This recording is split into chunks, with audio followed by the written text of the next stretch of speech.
Hey everyone.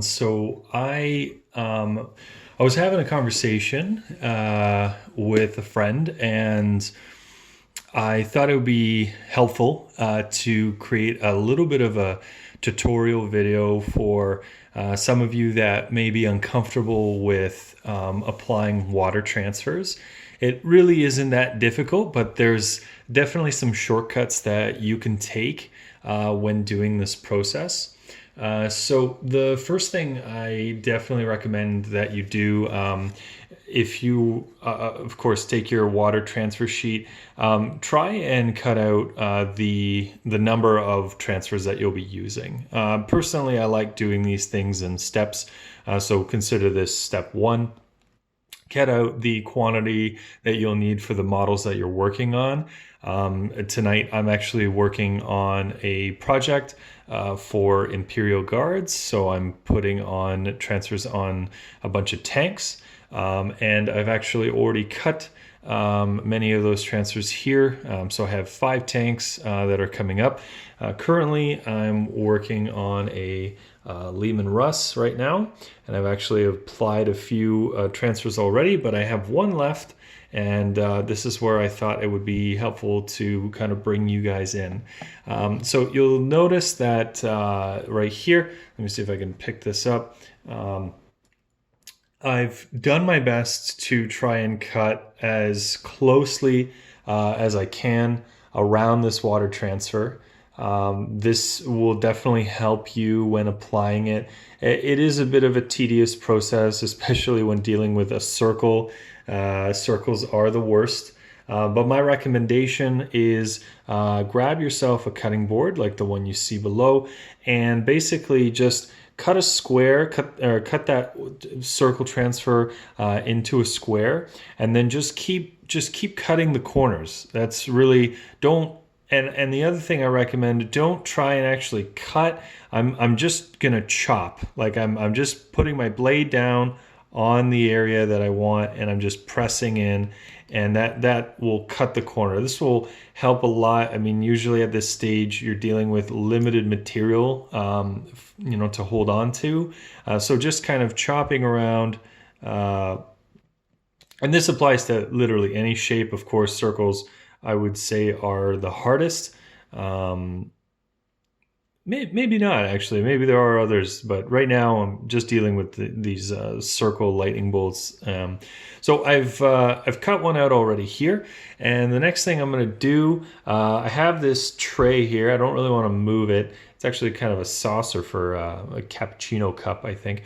And what I've done is I've made a kind of a small mixture. I've something I found on YouTube. It seems to work really well. So I'm using just white vinegar. I literally just filled this cap with the vinegar. I poured it into the saucer, and then I just filled the rest up with a little bit of water. So quantity wise, I mean, you're looking at like a tablespoon's worth of vinegar, and then maybe 4 or 5 tablespoons worth of water. I mean, that's what I'm dealing with now. The other tools that I'm working with 2 brushes. So one is a kind of a flat-ended brush, this one right here, and then I'm using just kind of a larger rounded tip, as well as an X-Acto knife. Now you'll notice actually that the knife is getting a little bit of corrosion. I think that's what that is from the vinegar, but you can probably wipe that off. Not an issue. Personally, for this project, I keep switching blades. So actually, wow, it's kind of crazy seeing this here. The what's going on around the blade there. So pretty much once I'm done with this, I'll probably toss this blade. But having a sharp blade, obviously important for cutting of the water transfer. So I'm going to take this this transfer. You can pick it up any way you want. I'm going to put it into the solution here, and I'm going to use my brush as kind of like a pair of chopsticks. And the key now, what I'm looking for is I'm going to use this round tip brush, and I'm going to just try and push at the water transfer to see when it starts moving off of that surface that it's on. I wish I should move this. I don't. Can I move this? Yeah, all right. So I'm just pushing ever so slightly just to see if there's any movement happening. Because one thing I will suggest, do one water transfer at a time. Don't try and do multiple. If at any point you get stuck in the process, what you're going to end up with is the water transfer is going to raise from the backing, and then it's just a bigger pain in the butt to deal with. Not impossible, just more difficult. So keep your life easy. So I'm just waiting for this to happen. It might take 30 seconds. Oh, okay, so it's moving now. Might take a minute. So at this point, I'm going to take that out. So it's just on the flat end of this brush. And now the next thing that I highly recommend that you do is you're going to want to take one of your, oh my God, I dropped it. I freaking dropped it. Okay. It's okay. It's okay. It's okay. It's on the back part. I'm going to put this brush down. I can't seem to coordinate this while I'm making this video for you guys. So I'm going to take the area that I'm going to be applying the water transfer on. I'm going to just put a little bit of the water on there. And now I don't know if I'm going to be able to get this in the shot, but I'm just holding this water transfer on this brush. It's just the surface tension from the water, and I'm going to slowly start pushing that water. This is difficult to do. Come on, buddy. There we go. The goal here is you're going to be removing it from that back part there. And this is where the knife comes in. The knife actually works really well with positioning. Sorry about the focus, guys. The knife does work really well. So I'm going to pull this out. All right, awesome stuff. And now I'm actually going to just use that blade, and I'm going to just manipulate. Now at this point, there's quite a bit of water moisture there. And it's going to be gliding on that water. So I'm really putting the least amount of pressure. And I've actually gotten that into the position that I want it to. Now, as for that water there, I recommend using the flat brush, and you're gonna try and just dab ever so lightly around the area. You're gonna want to try and pull that excess water so it's gone. And there you go. Now the last step, and this isn't necessary per se, but I recommend it. I've had great luck with it. This is a product I picked up at Game Chamber. They have it. Lots of other hobby stores in the city have it. Actually, I think I picked this one specifically at Broutdale Hobbies near, what's that road? Highbury and Fanshawe Park Road. It's actually kind of in a residential area, so just look up the name Broutdale. Broughtdale.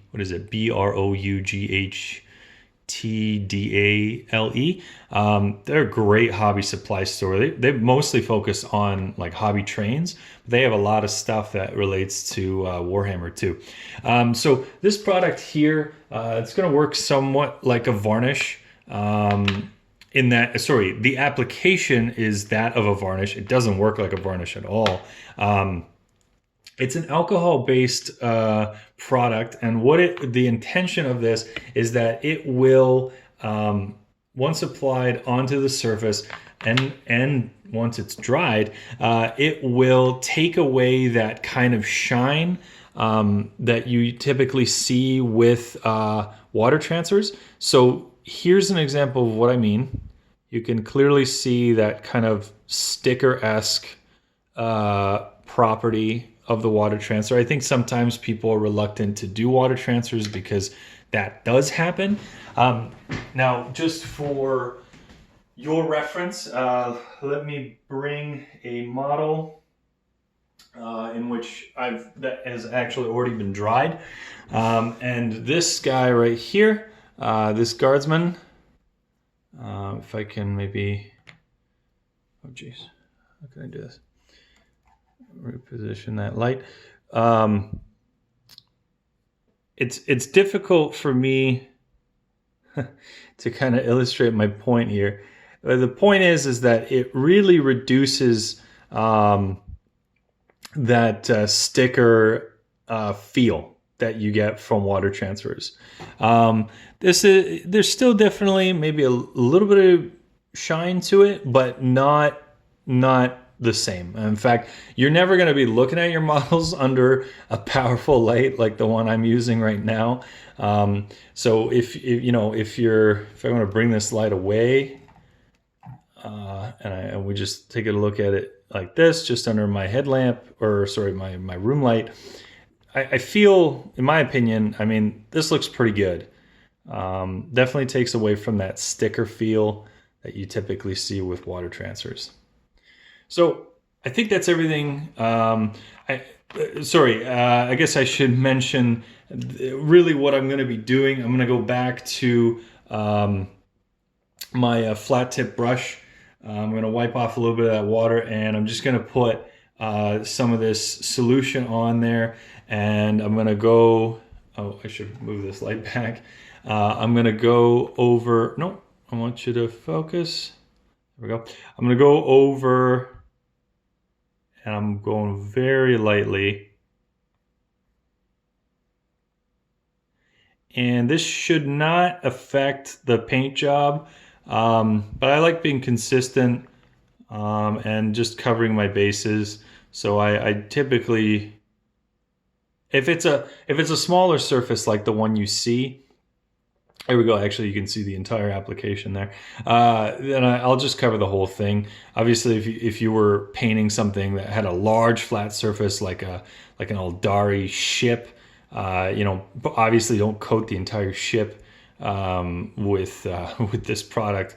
But I've had great success with it. I've really enjoyed using it, and I think the results speak for themselves. So anyways, guys, I'll end the video here. I don't know what else I can offer, but I hope you found this useful. And if there's something else that maybe you've seen me do or you had questions about, this is the part of the hobby I love, just kind of learning new things, really working outside my comfort zone and just building my skills. So this is just one of those things that I've picked up. Anyways, I hope you guys have a great night, and stay safe out there and have a good day. Bye-bye.